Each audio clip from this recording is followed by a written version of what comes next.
وہ یہ بتاتے ہیں کہ تخلیہ بہت امپورٹنٹ ہے، خلوت امپورٹنٹ ہے، اور بہت ساری چیزوں کے باوجود کو ہٹا کے میں چاہتی ہوں کہ ہم اس کی تھوڑی سی پریکٹس کریں کہ آج کل ہم جس ڈسٹریکشن میں رہتے ہیں، سیویئر ڈسٹریکشن ہے، یعنی پہلے سے زیادہ ہوتی چلی جاتی ہے. پہلے ایک چھوٹا ٹی وی تھا، ایک بڑا ٹی وی آیا، پھر لیپ ٹاپ آئے، پھر اور اب فون آ گیا. اب تو ایک منٹ بھی ہم فارغ نہیں ہیں.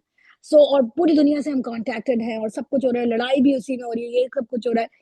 تو آپ نے ایک بات نوٹ کیا ہوگا، میں اور آپ تو اور بھی ڈاکٹرز ہیں اور لوگوں کو اچھی باتیں بتاتے ہیں، آج کل می ٹائم کا بڑا ذریعہ ہے، کا بڑا ذکر ہے کہ می ٹائم یعنی اپنے لیے واک کرنے جائیے، اپنے لیے جم جائیے، اپنے لیے وہ کیجیے. وہ بھی بڑا، مجھے نہیں، انسان اتنا مشغول ہے حالانکہ سارا وقت جو ہے نا اپنے اوپر لگا کے پھر بھی کہہ رہا ہے کہ می ٹائم نہیں، وہ یو نیگلیکٹنگ یور سیلف. ٹھیک ہے نا. اب میں ڈاکٹرز کے لیے کہا جاتا ہے کہ سیلف کیئر نہیں کرتے، تو جو انسان ساری وقت، میں اور آپ مٹیریل پوزیشن کے پیچھے بھاگ رہے ہیں، اور ہمارا کام ہی سارا کریئر کے پیچھے ہے اور اچھا کمانے اور اپنے گھر کو، اس کے باوجود میرے ہی اور آپ کے پاس می ٹائم نہیں ہے، اور اب ہمیں اسی میں سے می ٹائم نکالنا پڑا ہے. سبحان اللہ، بڑی عجیب بات ہے. لیکن وہ والی آیت یاد آئی ہے، وَلَا تَكُونُوا كَالَّذِينَ نَسُوا اللَّهَ فَأَنسَاهُمْ أَنفُسَهُمْ. اور لوگوں کی طرح نہیں ہو جانا جنہوں نے اللہ کو بلا دیا تو اللہ نے ان کو ان کا نفس بلا دیا. سبحان اللہ. جب میرے پاس میرے لیے وقت نہیں تو میں اللہ کو کب یاد کرتی ہوں گی؟ وہ تخلیہ مجھے کب میسر آتا ہوگا جب میں صرف اللہ سے باتیں کرتی ہوں گی؟ چونکہ میں آج کل ان چیزوں کے اوپر غور کر رہی ہوں، اس طرح میں نے یہ سب باتیں رکھی کہ نور اس طرح ملے گا، رمضان ہمیں خاص طور پہ شب قدر اس طرح سے ملے گی کہ میں نے تخلیہ کی پریکٹس کی ہے، رات کو جا کر قرآن بیٹھ کر پڑھ کے تھوڑی سی دیر. جس طرح می ٹائم تھا تو کیا کوئی اللہ تعالیٰ کا ٹائم ہے؟ کہنا چاہیے کہ نماز ہے نا اللہ تعالیٰ کا ٹائم، لیکن اگر میں اور آپ غور کریں تو جو میں آج سارا وقت بات کرنے کی کوشش کی کہ ایکشن ہوتا ہے، act is there, what about the presence. اسی طرح ذکر میں صرف زبان سے ایکٹ تو ہوتا ہے، لیکن what about the feeling, the connection with اللہ سبحانہ وتعالیٰ. جب میں الحمدللہ کہتی ہوں تو کیا دل میں احساس شکر ہوتا ہے؟ جب میں سبحان اللہ کہتی ہوں تو کیا میں ان او ہوتی ہوں اللہ سبحانہ وتعالیٰ سے؟ جب میں اللہ اکبر کہتی ہوں تو کیا عظمت کا احساس ہے، میرا دل بیٹھ رہا ہوتا ہے؟ دل کو کسی طرح فوکس کریں، اور کس طرح کریں؟ ایمٹی کرنے سے. کچھ خلوت ہو، چاہے وہ تھوڑی سی دیر کی ہو، اور اس میں خاص طور پر حضوری والا ذکر ہو. اور جو ہے ایک چیز اور بہت اہم تھی، وہ یہ کہ جب ہم بہت زیادہ میں کرتے ہیں، جب مجھے اور آپ کو لگتا ہے کہ میں بالکل ٹھیک ہوں اور ساری غلطی، جو ایک وکٹم مائنڈ سیٹ ہے نا، وہ بہت کامن ہے آج کے معاشرے میں. پہلے نہیں تھا، پہلے رسپانسبلٹی کا مائنڈ سیٹ تھا، اب everybody is a victim. You know میرے سسرال میرے ساتھ برا ہے، میری بہو میرے ساتھ بری ہے، میرا شوہر برا ہے، میری بیوی بری ہے، معاشرہ برا ہے، job place, everybody is doing bad to me. یہ وکٹم مائنڈ سیٹ بہت. تو جب آپ ہر وقت اپنے آپ کو ہی مظلوم سمجھتے رہیں گے اور میں ہی ٹھیک ہوں، اور لڑائی ہوگی تو بھی مجھے ہی چپ نہیں، دوسرے کو ہی چپ ہو جانا چاہیے تھا. جب میں اتنا رہے گا تو اس میں اللہ کہاں آئے گا نا. انسان کے پاس اللہ اس وقت آتا ہے جب انسان اپنی غلطی کا احساس ہوتا ہے، تب وہ روتا ہے، پھر اسے لگتا ہے مجھ سے غلطی ہوئی. جب میں اور آپ ایکسکیوز کرتے رہتے ہیں اور اپنے آپ کو ڈیفینڈ کرتے رہتے ہیں کہ میری غلطی نہیں تھی، میری غلطی نہیں تھی، تو میں روؤں گی کب؟ میں معافی کب مانگوں گی؟ رمضان میں ہم نے یہ بھی سیکھا تھا، معافی مانگنا سیکھا تھا. جو ایک آرٹیکل میں پڑھی تھی، ایک تو ابن عراقی کا کتاب ہے، وہ پوری شب قدر پر ہے، لیکن ایک اور خوبصورت آرٹیکل میں پڑھی تھی، انہوں نے ایک بات کہی تھی کہ چونکہ اس ڈسٹریکشن کے ٹائم میں ہمیں انٹینس عبادت اور تخلیہ کا ٹائم نہیں ملتا، لیکن وہ امپورٹنٹ تھا، تو اللہ تعالیٰ نے ہمارے لیے رمضان کا بزنس کیا، ہمارے لیے اللہ تعالیٰ نے بوٹ کیمپ ہمارے لیے بنایا.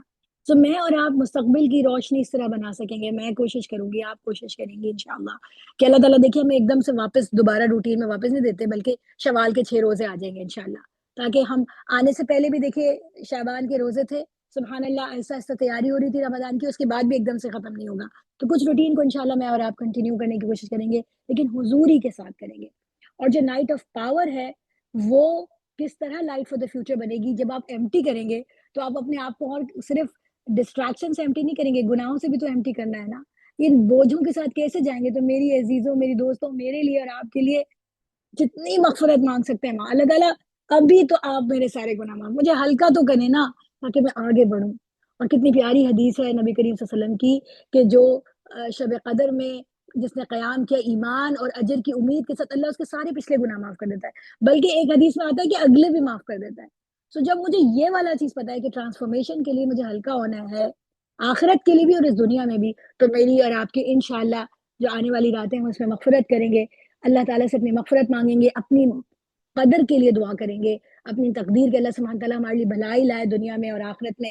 ہم اسی طرح دنیا جب ملٹیپلائی ہوں گے، یعنی گناہ معاف ہوں گے اور ڈیڈز ملٹیپلائی ہوں گے، تو میں اور آپ خوش ہوں گے. کسان اپنی کھیتی کو دیکھ کر خوش ہوتا ہے، تو اس سے مجھے لگتا ہے دنیا میں سب سے بڑی موٹیویٹنگ چیز ہوتی ہے وہ پریز ہوتی ہے. جب ہمارا سپروائزر یا ہمارا مریض ہمیں کہتا ہے کہ ڈاکٹر صاحب آپ بہت اچھی ہیں یا آپ نے بہت اچھا کیا, تو اس سے ہمارے اندر جو موٹیویشن آتی ہے, ہمارا دل چاہتا ہے لوگوں کے ساتھ دوبارہ اور اچھا کریں جب کوئی تعریف کرتا ہے. تو ملٹیپلیکیشن جو ہے نا, جب اللہ سبحانہ تعالیٰ ہمارے نیک اعمال کو ملٹیپلائی کرتے ہیں تو انشاءاللہ وہ ہمیں موٹیویشن ملے گی. ہیبٹ فارمیشن کی تو بات ہو گئی ہے, وہ آپ لوگوں کو پہلے بھی پتا تھا, اس کے میں نے اس کو فوکس نہیں کیا کہ ریپیٹیٹیولی بار bar for 30-29 days we're doing again and again to the point کہ بعد میں جب ہمیں تراویح نہیں پڑھنی پڑے گی تو عشاء ہلکی لگتی ہے, جب تہجد نہیں پڑھنی پڑتی تو فجر ہلکی لگتی ہے, جب 30 روزے نہیں رکھنے پڑتے تو شوال کے وہ آسان لگیں گے. سو ہیبٹ فارمیشن امپورٹنٹ ہے. یہیں پر میری اپنی بات ختم ہوتی ہے, اور میں یہ ضرور کہنا چاہتی ہوں کہ اگرچہ میری بات سے لگا ہوگا کہ میں نے بہت عبادات اور ذکر کو فوکس کیا ہے, لیکن مومن کا جو تمام عمل ہوتا ہے, پوری جو زندگی ہوتی ہے وہ عبادت ہوتی ہے. چاہے وہ اپنے شوہر سے محبت سے بات کرنا ہے, چاہے وہ اپنے بچے کو پالنا ہے, چاہے وہ چھوٹے بچوں کی مائیں باتھ روم اور کچن کے بیچ میں بھاگتی رہتی ہیں, وہ سب عبادت بن جائے گا اگر دل میں اللہ تعالیٰ رہے. اور دل کو اگر ہم اپنی بیماری سے ایکشن وقت کے ساتھ بدلتے رہتے ہیں, ایکشن کی کوشش ضرور کرنی ہے, لیکن اگر ایک ماں ہے یا ایک معذور کا خیال رکھنے والی, اس کی ڈے اینڈ نائٹ کی روٹین ٹھیک نہیں ہے, یا میں اور آپ ڈاکٹرز ہیں, ہماری تو حالت بری ہوتی ہے, ہم 14 گھنٹے کی جاب کرتے ہیں, رات کو نیند بھی نہیں آتی تھکن کے مارے. So it's not just about the routine, while routine is important, it's about the state of the heart, تقوی ہا ہونا جو روشنی بن جاتا ہے. جب آپ بزی بھی ہوتے ہیں تو آپ سبحان اللہ الحمدللہ اللہ اکبر کہتے ہیں, جب آپ چیریٹی کرتے ہیں, جب آپ لوگوں کا خیال رکھتے ہیں, مریض دیکھنے جاتے ہیں تو آپ اللہ سے دعا کرتے ہیں کہ اللہ تعالیٰ اس کو شفا دینا, آپ اس کے ساتھ آرام سے بات کرتے ہیں, آپ اپنے کلیگ جو بھی کرتے ہیں, آپ کماتے ہیں تو حلال, یہ وہ تقوی ہے. تقوی is the light that guides my whole life, it's not just actions. اور جو رمضان ہے, it's not about performance, it's about transformation. اور جو تزکیہ نفس ہے, اس کے بارے میں بھی امام غزالی کہتے ہیں it's a process of transformation. مغفرت کا یہ ہے کہ چونکہ یہ ایک دن میں نہیں ہوگا, بار بار غلطی ہوگی تو بار بار توبہ کریں گے, بار بار رمضان کے بعد بھی یہ پریکٹس جاری رکھیں گے انشاءاللہ. تو اللہ تعالیٰ سے یہ دعا ہے کہ اللہ سبحانہ و تعالیٰ اس رمضان کے مہینے میں, اس لیلۃ القدر میں کی گئی عبادتوں, دعاؤں, ریاضتوں, وہ جو کیفیت اللہ نے عطا کی ہے اپنے سے کنیکشن کی, اس کو ہمارے لیے آنے والے سال کے لیے روشنی بنا دے. آمین ثم آمین, وآخر دعوانا الحمدللہ رب العالمین. جزاک اللہ خیر میم, اللہ تعالیٰ آپ کو بہترین جزائے خیر عطا فرمائے. یقیناً میم نے بہت خوبصورت انداز میں ہمارا فوکس ایکچولی شفٹ کیا ہے کہ how we are always focusing on rituals, کہ کیا کرنا چاہیے کیا کرنا چاہیے کیا کرنا چاہیے, but we are not discussing کہ ایکچولی ہمیں اپنا فوکس شفٹ کرنا چاہیے from what actually matters, from the temporary shifting of our habits and actions to actually the permanent changing of our connection with اللہ تعالیٰ. کس طرح سے ہمیں قلب سلیم کو اچیو کرنا ہے, کس طرح سے ہمیں اللہ تعالیٰ کی معرفت کو, نفس مطمئنہ کی طرف جانا ہے. تو واقعی ایکچولی ہمارا جو دل ہے اس میں وہ تقوی آئے گا جو ہماری آگے کے لیے پوری مستقبل کی روشنی, ہماری جو ہے وہ پوری زندگی میں نور کو ٹرانسفارم کرے گا. کس طرح سے ہم اونلی اپنی فزیکل ہیبٹس اور فزیکل بینگ کے اوپر فوکس کر رہے ہوتے ہیں اور بھول جاتے ہیں کہ ہماری جو چیز ہے جس نے ہمیشہ کے لیے زندہ رہنا ہے اور اللہ تعالیٰ سے ملاقات کرنی ہے, وہ ایکچولی ہماری روح ہے, اور ہم اسی کے کنیکشن کو ہمیشہ بہت ویک کرتے رہتے ہیں. اور کس طرح سے پہلے جو پوائنٹس ہیں میم نے سمرائز کیے کہ ہم نے کس طرح سے پہلے اپنے آپ کو ایمپٹی کرنا ہے فرام دا تھنگس جو کہ ہمارے نفس کو صرف اسٹرینتھن کر رہی ہیں اور ہماری روح کے اوپر بالکل کوئی کام نہیں ہو رہا. اور ہم نے کس طرح سے اپنی عبادات کو فرام دا اسپرچل وے میں اس کو اسٹرینتھن کرنا ہے, کس طرح سے ہم نے ان میں پریزنس کو ڈالنا ہے, خلوت کو ڈالنا ہے, اور اپنے مائنڈ سیٹ کو چینج کرنا ہے. اور واقعی اس طرح سے ہمارے لیے یہ شب قدر واقعی ایک قدر والی رات اور اللہ تعالیٰ کی عالم غیب کو پہچاننے والی اور ٹرانسفارمیٹیو بن سکتی ہے. جزاک اللہ خیر.